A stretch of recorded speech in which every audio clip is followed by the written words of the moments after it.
Erokamana ahinya machiegni kendo kidieny mar lesson ni. Just all praise wanaume kata men. Owacho kanyo ni when I wake up kendo Nyasaye emarita. Nyasaye we give him thanks, we give him glory. My redeemer. Mano we mabendo mewa kendo rwako e lesson mar odiochieng' kawuono. Watieko lesson mar yweyo kuom Kristo. Nyaparo ka dweche 3 koro nwang'eyo yweyo kuom Kristo motieko odiochieng' ma kawuono kendo thuon mwatieko godo. Kana waseng'iyo wach mar yweyo kuom Kristo. Wadng'iyane ni to yweyo mogik ena. Wach ma bende wadang'iyo kawuono miyo in bende koro kete kanyo biro nyiso gima kata ote magi gima isepuonjori e wach mar yweyo kuom Kristo for the past 3 months ma koro bende watieko godo jumani. Wan gi jayalo ka Dickson Odiwuor ma bende wantiere godo odiochieng' ma kawuono kendo kapok wachako wayudo alam. Wuono maya panda polo malo chako mi duong' okinyi masani ka wadwa wacho wachni. Roho mari malere motawa mondo mi weche gi kwa wacho to chop ne jogi gin ma gineni to ono bed kaka jogo ma itiyo godo kicho san Yesu Kristo ma jawaro. Happy Sabbath. Happy day. Happy Sabbath. Machiegni ahinya kendo watieko yweyo kuom Kristo. Watieko yweyo kuom Kristo. Lesson ma kosekawo kendo koro sani wadang'iyo yweyo mogik. Wachaka gi kanyo. Wach wich ma bende koro miwa wuok e buk mar jo Korintho mar mokwongo 2 verse 9. Wacho ni to rieko no koro osefwenyore mana kaka muma wacho niya gik ma wang' pok oneno kendo ma it pok owinjo bende ma pok odonjo e chuny dhano e gik ma Nyasaye kang'owa ne jogo mohere. Mano wacho bende koro nomiwa kae kendo ka king'iyo wach ma bende koro jandiko no oketo kata king'iyo picha mokwongo moketi kar yweyo mogik kanyo bedo ka nitie picha mano ma bende tiyo kaka mar Yesu to kod ng'ato ma bende koro chal ni ate mang'owa dwaro yweyo en ng'at moro ma samoro kwayo gimoro en pong'e koni waboro ng'eyo mano. Kinyiso kae kwang som paragraph mano wacho ni bende isewinjo ka gima ina e dier lweny yani bisonjo gima ina e dier lweny moro machalo ywaruok mane kind ber kod rach. Kijachien kod Yesu. Iwacho ni wan e lweny maduong' e kind ber kod rach e Kristo to ber to kod jachien. Nyiso ni e korka Kristo lweny mantiere e kind ber to kod ang'owa mar rach. Ma iwacho bende koro idwaro ng'eyo kae. Jayalo ma ang'o ma bende koro ng'eyo yweyo mogik ka wasebedo kwa ng'eyo yweyo kuom Kristo. No mano wang'eyo weche mathoth ahinya jok mosandore nikech yweyo mano ok nyalo yudo yweyo kuom Kristo. Yweyo mogik ang'o ma bende koro wadapuonjore jayalo. Erokamano ahinya japuonji. Jadi listen kelonwa e puonj mar 13 kendo mana kisekele yweyo mogik ka janeno malolo TV ko ya twali puonj mar 13. Jandiko nondiko wach moro e buk mar chakruok 3 wesne 3:15 nowacho niya an aket sigu e kindi gi dhako kendo e kind kothi gi kothe nyikwaye no to wi to in ne ka ofuji tiende. Neno wach malich miwuoro mokelo sigu. Kendo sigu no bedo ma Satan ka achiel kod kanisa. Kendo mano omiyo jo Nyasaye di mathoth ok gine ber ahinya. Kendo gikadhe e agete mopogore. Mano omiyo e puonjruok ma kawuono ma en puonjruok mar 13 mar yweyo mogik wadhi none kaka ng'ato nyalo kadhe pek to kata dok kadhe pek to bende nyalo bede yweyo moro. Omiyo Jani Clayson wacho niya wan gi lweny kind Kristo kod jachien mano mokwongo. Kata kamano kor mag Nyasaye biro timo nade biro chopo kare. Kata doko ni nitiere lweny kind Kristo ka achiel kod jachien to kor mag Nyasaye biro chopo kare. Wach mar 3 mwadhi nono waduto waromo kod agete mopogore mag ndalo mwadakeni. Kendo onge kata ng'ata kata achiel manyalo wacho ni en onge gimokadhe manyalo miye kuyo ka achiel kod lete.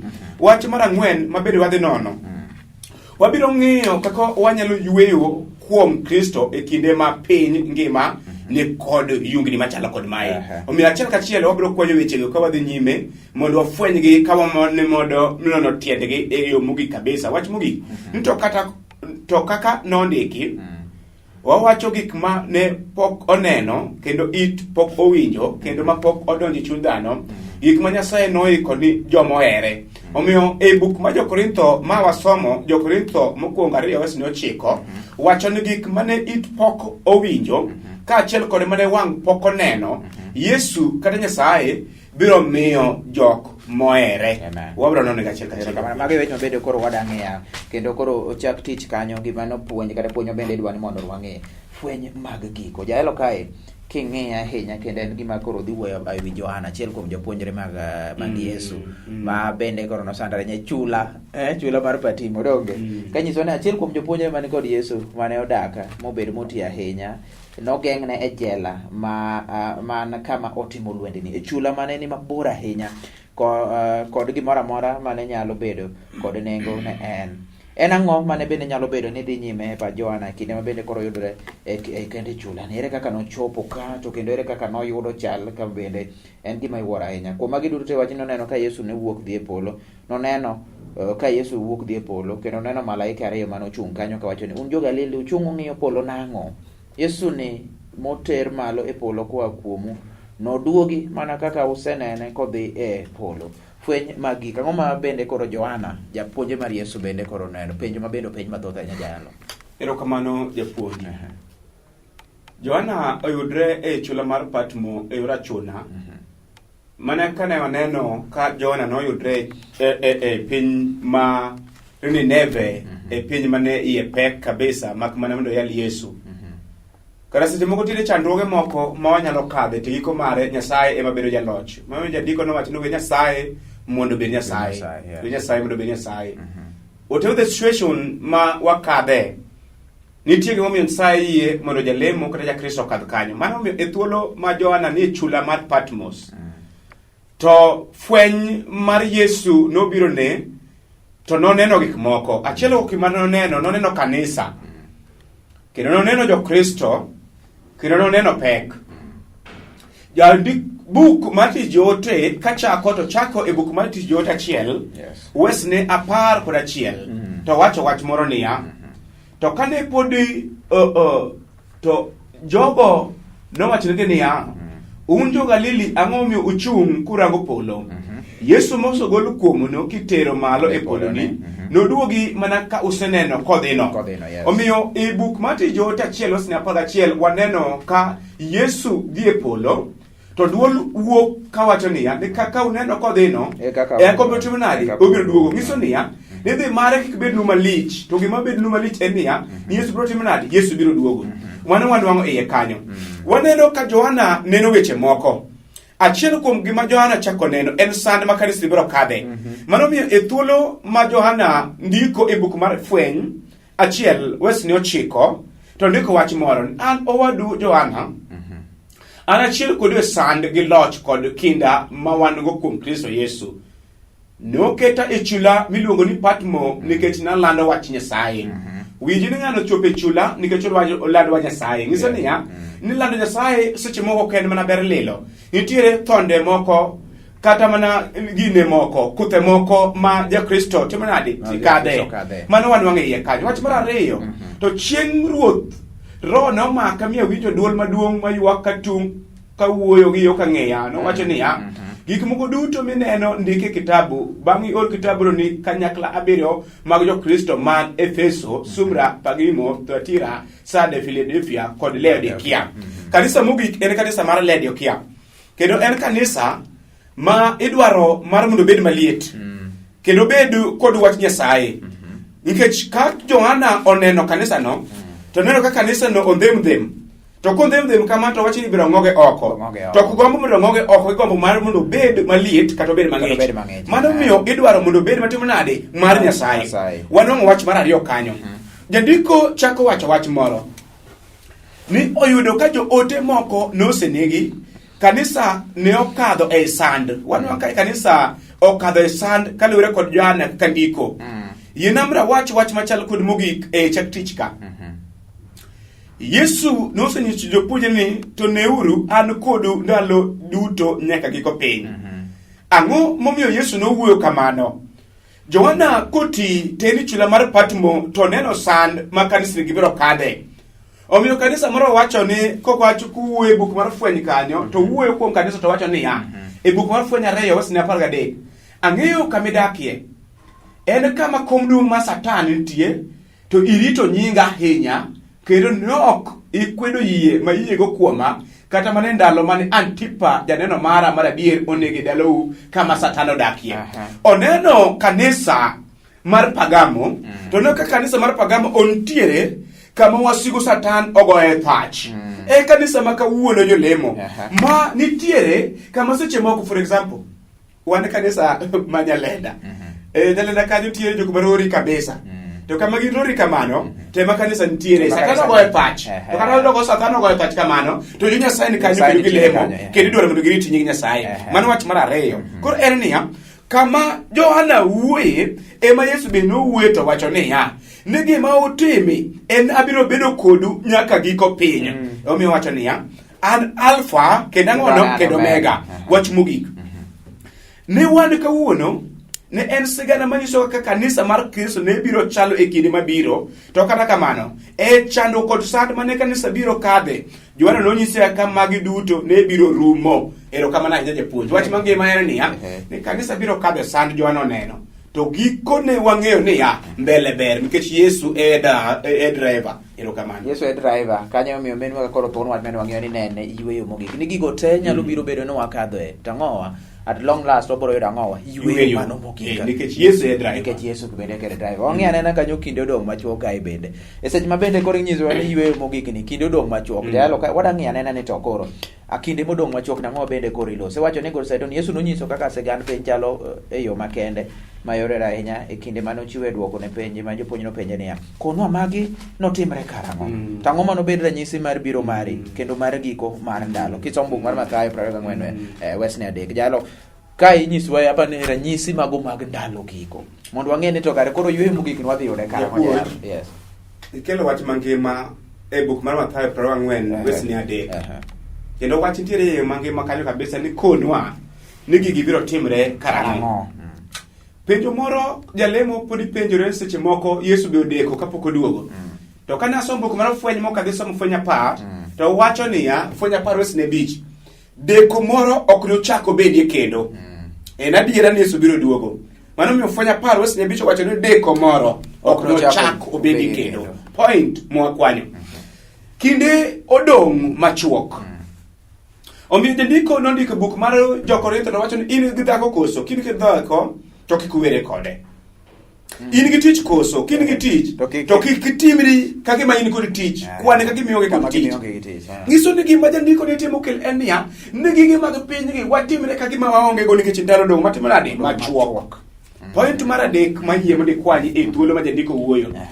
Kinde modong' machuok jonabi mag miriambo biro thinyore. Kendo gini timre ni gini Mesaya. Kendo gini timre ranyisi kachiel kod hondni kaka ng'ato nenogi, to neno adier gima ng'ato timo cha, kata gima ng'ane wacho cha, ochalo Yesu. Adier kawuono janabi moro honore ahona, to timo hono, to hono motimo no, fwenyo wacho niya, gibiro golo kata mana che polo. Mano wach mangeo mantiere iye kanyo. Koro waneno point mar ariyo niya, jonabi mag miriambo biro wuok. Mar adek, Mesaya mag miriambo biro timo nade? Biro thinyore. E kinde modong' machuogi gik madongo dhi timore. Wach machielo machalo kod mogik nikech aneno ka kinde odong' manok. E buk mar Daniel 12 wesne 1, jandiko owacho wach moro niya, ni e kinde no lweny mapok notimre nyaka chakre chwech piny biro wuok e piny. En lweny mabiro bet lweny mogik kabisa ma pok obet e piny. To gimoro achiel mamoro niya, joma ondik nyinge e kitabu ngima biro tony. Joma gima biro tony, joma ondik nyinge e kitabu ang'ono, kitabu mar ngima. Mano wach mwanwang'e iye kanyo. Point mar 4 chakon point mogik. Biro mar Yesu en gima biro timore ayanga. Yes. E kinde mar giko piny, kaluwore kod thuolo mochiw e kor kuom biro ne, kata mana e yalo mag Yesu, ma en chenro maduong' mane olosi maber. Biro mar Yesu dhi timore kanye? Ayanga. Biro nene. Kendo onge wang' kata chiel ma biro chwe moko timo nade? Moko neno jawar. Omiyo ng'ato kik wuondu ni chaye, uwuok kocha.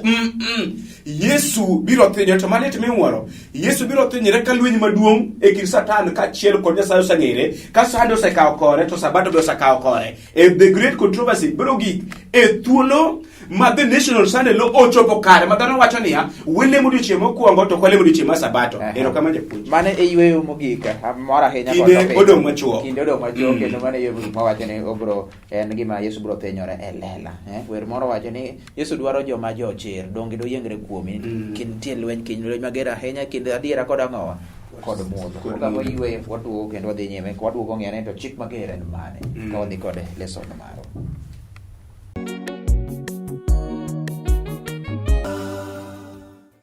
Machiegni kendo koro wadonje kidienye mar ariyo, wang'iyo anena koro chik mager. Jalo, waseng'iyo kanyo kinde odong' machuok, kendo wang'iyo kinde odong' machuok, no wang'iyo ranyisi mabende koro ne nitiere. Gin gik mabende osetimore, kendo koro wayudo ni kare Yesu biro biro e yono. Wang'iyo na chik mager, wacho ni ranyisi maduong' mayudore e sigand weche mokor, ok oyienwa mana mondo wabed abeda, kendo mondo kik watim gimoro amora e kinde ma gigi timore. Gik ma kama kuom adiera to ok wanyal chiko kaka gitimore. Nyaka itim gimoro. To nyaka itim moro. Kinde paro nyalo bedo niya, onge wach moro, gik mabiro timore ndalo giko biro mana timore kaka notim ang'o, kaka nokor. Koro en ang'o ma wanyalo timo kuom wachno, moloyo mana ka warito mondo gik moko timre. Ka ok kamano, en ang'o ma an kenda anyalo timo? Mane penjo mabende koro ipenjo. Niya, koro to biro chopo kare. To kare dwa beda ni koro timo ni koro biro chopo koro beda ka mi yweyo. Mane penjo koro kama jakesi. Ya puonyo somo wach mangima kabisa.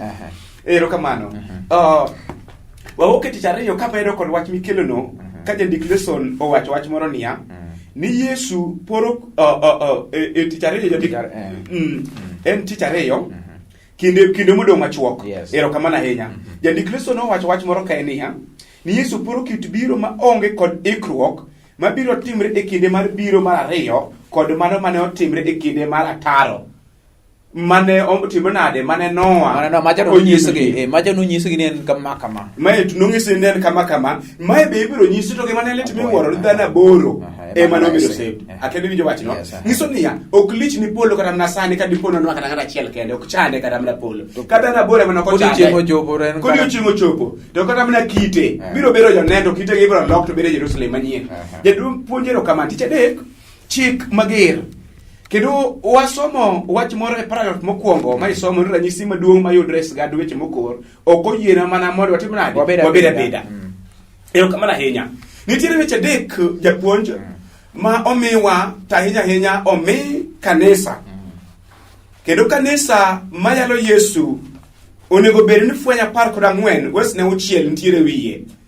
Kineno ka kanisa ni ok nyal yalo fwenya 14 wesne uchiel to penjiri questions mang'eny. Chakre fwenya 14 wesne uchiel mawuok kuom duond ote mar malaika mar adek.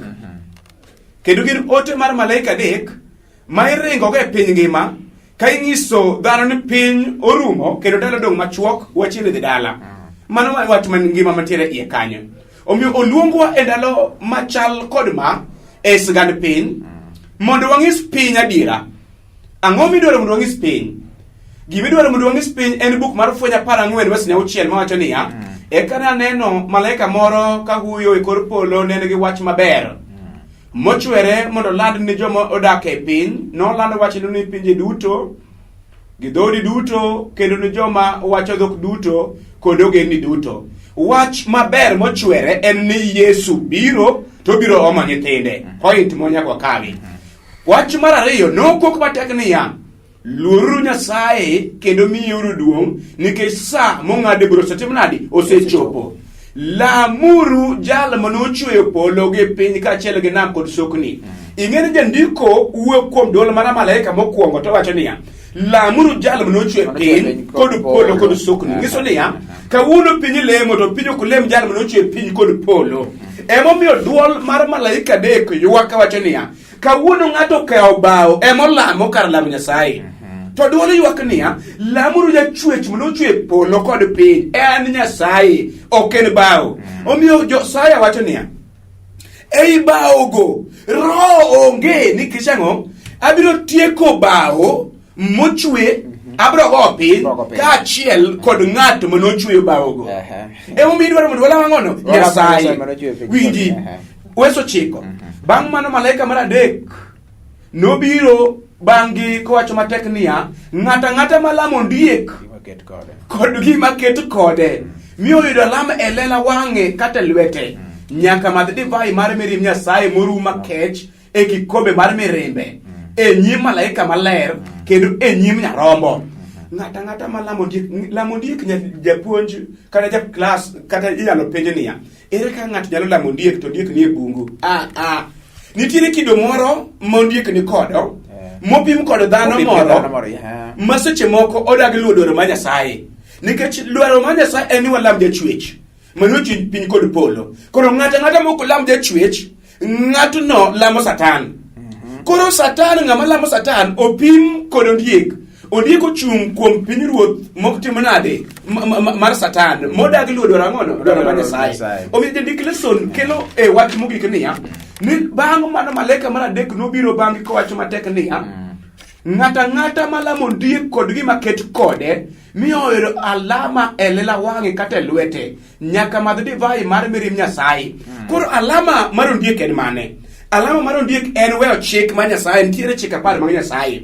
Chik 10 go nyaka ritgi. Ka ng'ato chwe mokoritogi to ng'ato nyaka nwang' alama mar ondiek. Alama mar ondiek en ang'o? Nitiere seal mar Nyasaye to nitiere alama mar ondiek. Koro seal mar Nyasaye ochung' kuom Sabato. Mano Sabato. To alama mar ondiek ochung' kuom Sande. Koro nitiere seal kod alama. Koro alama ni ka ng'ato ok olamo Nyasaye e yore to ng'ato nyaka nwang' divai makech mar Nyasaye, mar mirim Nyasaye. Japuonj yie na watie gi kanyo nikech sa mondo wadhi mbele. Wajni onge yweyo odiochieng' kata otieno ne jogo duto malamo ondiek kod gima ket kode. Kata obedo ni paro mopogore osebedo kaluwore kod gima wachni ohulo. To kata kamano ji duto te biro yie ni jogi ok bed kod kit yweyo ma Nyasaye chiwo ne jogo ma jo adiera nikech ni en Nyasaye. Yweyo ywe gi kwe. Wadonjo mondo ywe gi kwe. Yalo wachni en gima kata kiwinjo ka ng'ato tho ti. En a common word. Ter gi meaning moro e rest in peace. Ang'o ma bende koro rang'e mae kwale teno gi wach ma en common to kata kamano kaka piny tiyo kode oketo bedo marach. Akel bedo wawinjire. Ing'e ni ng'ato kotho to ng'ano yweyo. Ang'o miyo ng'ano yweyo? Chandruoge duto mag piny ng'ano koro kokadhie. Akel wawinjo wach moro. Maro jayalo chekwesni abich. Jayalo chekwesni abich manya nigi dholo mondo wiyani. Koro ywe gi kwe en wach ma common to kata kamano piny tiyo kode e yo mopogore ahinya. Ang'o momiyo piny tiyo kode marach? Ng'ato nyalo bukre ni yae dhi mosna baba na malo, dhi mondi mosna nera, dhi mondi mosna waya. Ket winjo wach moro. Jalo chekwesni abich mane Ecclesiastes.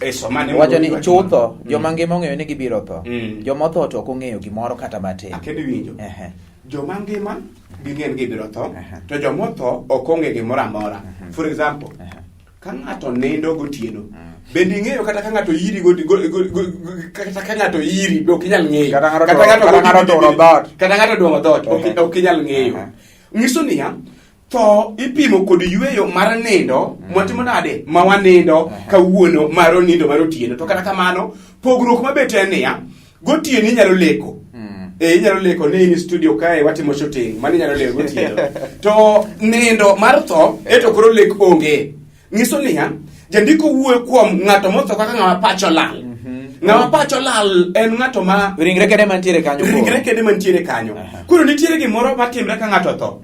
Ondiki wach moro e buk machakruok 2:7 niya, nitiere component 2 miloso go dhano. Component mokwongo iluongo ni lo. Men lo aste kao gimiluongo ni much ngima. Taste kudho. Koro gin gik moko 2 ma kipogo to kochako bedo dhano. En lo kaachiel kod much ngima. Koro gik moko 2 ge maloso dhano. Jandiko wacho niya, kopogo gik moko 2 go to kochako bedo dhano kendo. Omiyo ka ng'ato tho to gik moko 2 ipogo. Ang'o mipogo kuom dhano ka ng'ato tho? Lo dok e lo to much ngima dok kuom ang'ono kuom Nyasaye. Koro penjere niya, much ngima nyalo bedo dhano ka ng'ato setho ka lo osewuok kuome. Much ngima ok bedo dhano ka timo nade ka lo osewuok kuome. Much ngima bedo dhano ka muya kaachiel kod lore kamoro achiel.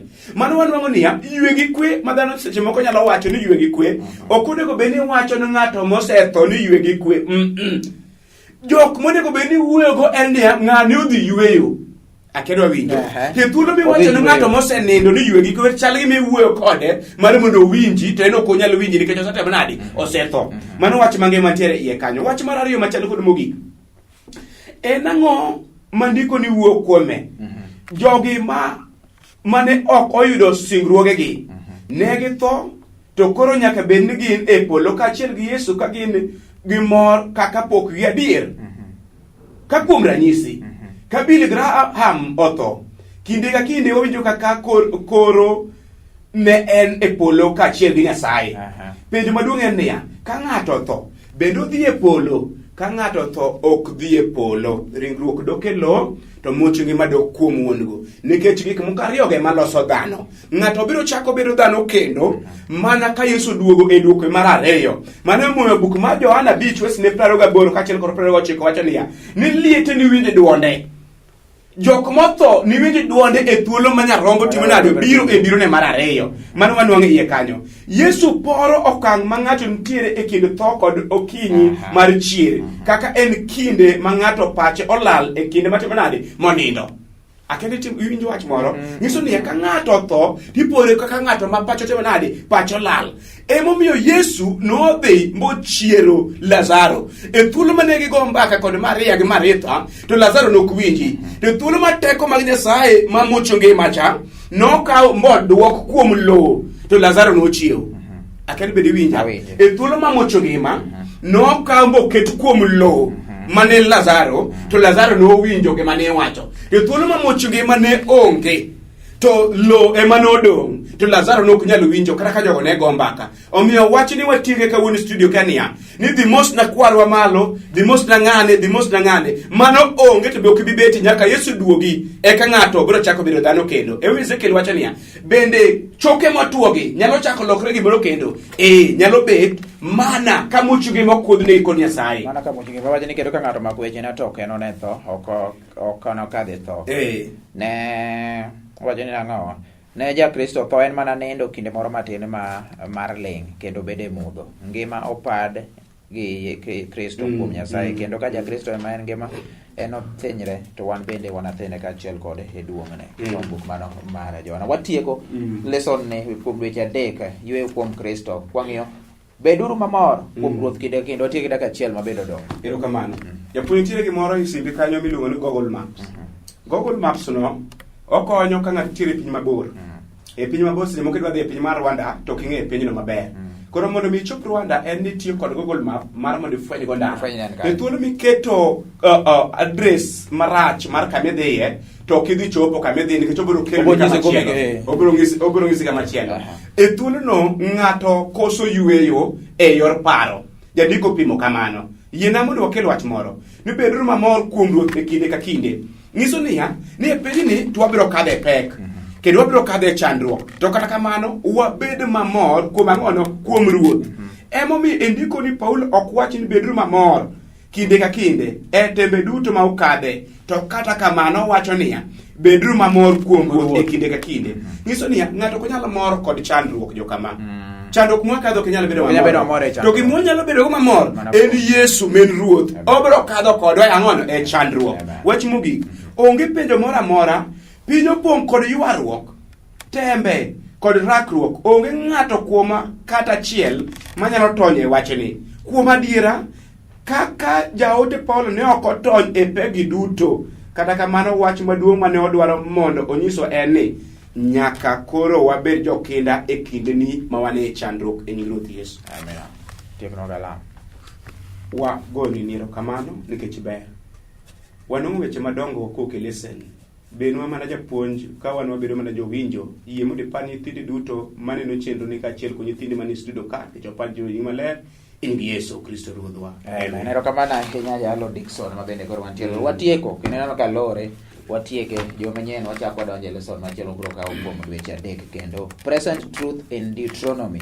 Mane kaka onene gi Kisungu, dholuo ng'eny nyalo samoro ibiro loke ni adieri mantiere gi sani ang'o kotenore gi rapar mar chik. Kopo ng'eyo kaka bende koro bloke lesson ma bende koro biro godo kochakre jomanyien. Kete mana kanyo nikech wadhi nyime kawe gi wer mar Mutitu SDA Church upendo wake Humble Ministers mohero kuanguka. Wadhi nyime kendo chero ni pod dhi nyime wuodh geno dhi nyime nyaka tie sani.